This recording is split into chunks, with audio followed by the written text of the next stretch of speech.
ইতিহাসের মহানায়ক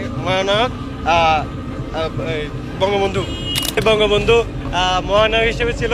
বাবা আমি বলতে পারি না, আমি আপনি দেখতে এসেছি যে আয়নাগর হিসাবে সেটা ব্যবহার করতো, মানুষকে ধরে এনে এই অন্ধকারের ভিতরে রেখে দিত। আমি এর আগে কখনো দেখিনি ভাই, আমি তো আজকে অবাক হয়ে যাচ্ছি যে মাটির নিচে তিনতলা অবস্থান করার পরেও এখনো সিঁড়ি দেখা যাচ্ছে। ওদেরকে দমিয়ে রাখা কারো পক্ষে সম্ভব না, ভয় পাবেন। বাড়ি ভাঙতেছি, এই আনন্দতে আমরা গরু জবাই করতেছি। তো সবকিছুই ভিতরে অন্ধকার, নিচে এখানে পানি আছে। আমরা ওখানে ইট বেঁধে, রশিতে ইট বেঁধে আমরা পরীক্ষা করলাম।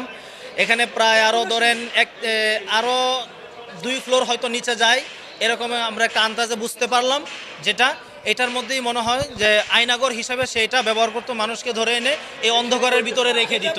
হ্যাঁ, আর এটা হচ্ছে এই যে আরেকটা সিঁড়ি নিচে যাওয়ার জন্য এই পর্যন্ত এখানে পানি হয়ে গেছে, তারপর এখানে আরেকটা সিঁড়ি আছে। এই পানির কারণে নিচে যাওয়া যাচ্ছে না আর কি, আমরা যেতে পারছি না। রুমগুলো ছোট ছোট, আমরাও সেটাই ভাবছি এইগুলাতে এনেই আয়নাগর হিসাবে শেখ হাসিনা ব্যবহার করতো, স্বৈরাচার যে সরকার। এটা তো পার্সোনাল ব্যাপার হইতেছে, যেহেতু এখানে কোনো জনতা আসতে পারতো না, কারণ এখানে প্রশাসন দিয়ে ঘিরে রাখা হতো। আর্মি, পুলিশ, আনসার বাহিনী সকলকে দিয়ে এলাকাটা সংরক্ষিত করে রাখা হতো। এখানে পাবলিক ঢোকার কোনো সুযোগ পেত না, যার কারণে আমরা নিঃসন্দেহে ধারণা করছি না। আমরা এখানে যেহেতু উপস্থিত আছে, আমরা দেখতেছি যে এখানে একটা সিঁড়ি ব্যবহৃত হচ্ছে, আর অলরেডি আমরা মাটির নিচে 3 তলা অবস্থান করছি। আওয়ামী লীগকে চিনছে যে তারা কি ছিল, তারা বারবার বলছে আমাদের ক্ষমতা চাই না, ক্ষমতা লাগবে না। তারা জনগণের স্বার্থে তারা কাজ করতে চায়। মূলত জনগণকে তারা গরু, ছাগল, ভেড়ার মতন ব্যবহার করছে। তারা আমাদেরকে যেভাবে হত্যা, গুম, খুন করছে, এই ইতিহাসের পাতায় এমন আর কোনো দেশ নেই যেই দেশ বাংলাদেশের চাইতে বেশি গুম খুনের শিকার হয়েছে। আমি এর আগে কখনো দেখিনি ভাই, আমি তো আজকে অবাক হয়ে যাচ্ছি যে মাটির নিচে 3 তলা অবস্থান করার পরেও এখনো সিঁড়ি দেখা যাচ্ছে। এটা তো আমাদের আসলে ভাবনার বিষয় যে এখানে না জানি এখনো কতটা গভীরে বিল্ডিংগুলো নিয়ে যাওয়া হয়েছে। মানুষ এই বাংলাদেশের 18 কোটি মানুষের সারা রাত মনে করেন ঘরের বাইরে রাখছে, জঙ্গলে রাখছে, বিলে রাখছে, জিলে রাখছে। এই শেখ হাসিনা, খুনি শেখ হাসিনা। হ্যাঁ, যত গুম খুন আয়নাগরের মধ্যে।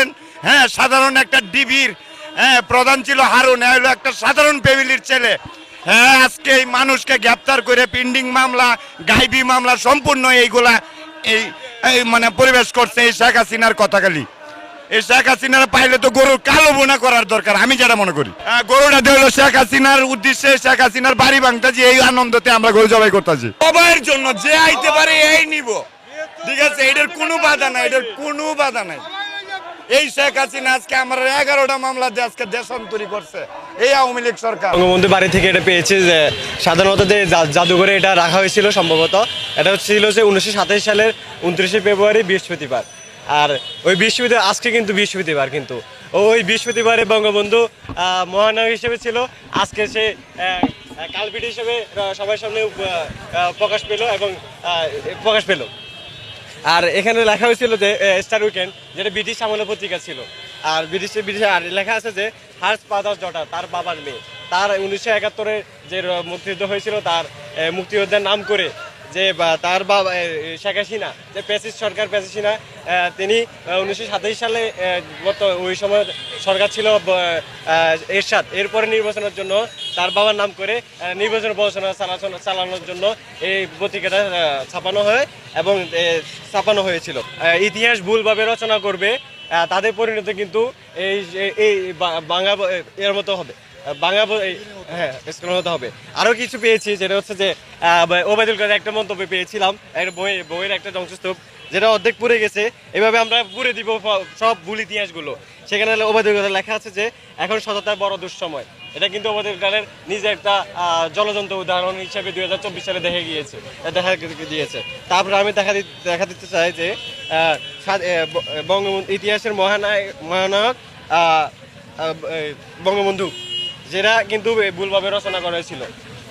আমরা সবাই জানি ইতিমধ্যে, যেটা শিক্ষার্থীদের এবং কি সবাইকে এটা রচনা করে স্বাধীনতার ঘোষণাপত্র। ভবিষ্যৎ প্রজন্মের জন্য একটা কথাই বলবো, তোমরা জুলাই থেকে এই পর্যন্ত তোমাদের সাহসিকতার যে পরিচয় দিয়েছো একটা বাংলাদেশকে পরিবর্তন করার ক্ষেত্রে, তোমরা যে অনস্বীকার্য ভূমিকা রেখেছো, হ্যাটস অফ মাই বয়েস।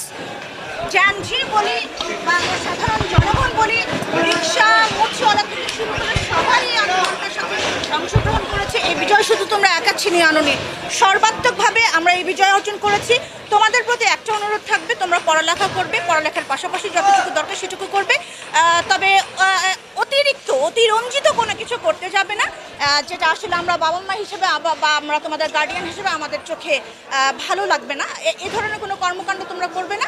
নৈতিকভাবে যৌক্তিকভাবে যেটুকু করার দরকার সেটুকু তোমরা করো, এই অনুরোধটা থাকবে। অবশ্যই তাদের প্রতি বার্তা থাকবে, তারা যেন বিগত ফ্যাসিস্ট সরকারের 15-16 বছর যা করেছে এবং এখন তারা যে মাসুলটা দিচ্ছে, এটা থেকে ভবিষ্যৎ সরকার যেন শিক্ষা গ্রহণ করে, তারা যেন এই ধরনের কোনো কর্মকাণ্ডের পুনরাবৃত্তি না ঘটান, গণতন্ত্র হরণ করার মতো দুঃসাহসিকতা যেন না দেখান। যে ওরা একটা আলাদা একটা জেনারেশন, ওদেরকে দমিয়ে রাখা কারো পক্ষে সম্ভব না, না আপনাদের পক্ষে সম্ভব হয়েছে, না ভবিষ্যৎ অন্য কোনো সরকারের পক্ষে সম্ভব হবে। ওদেরকে আপনারা অবশ্যই সম্মান করবেন, সমীহ করবেন এবং ভয় পাবেন। গ্রাফিটি বলতে শুধু দেওয়ালিকা লিখন, যেটা যে দিল্লি না ঢাকা, তারপর স্বজন হারানোর বেদনা, এরকম কিছু কিক লাইন লিখেছি। অবশ্যই না, পড়াশোনার মান তো অবশ্যই ধ্বংসপ্রাপ্ত হয়েছে।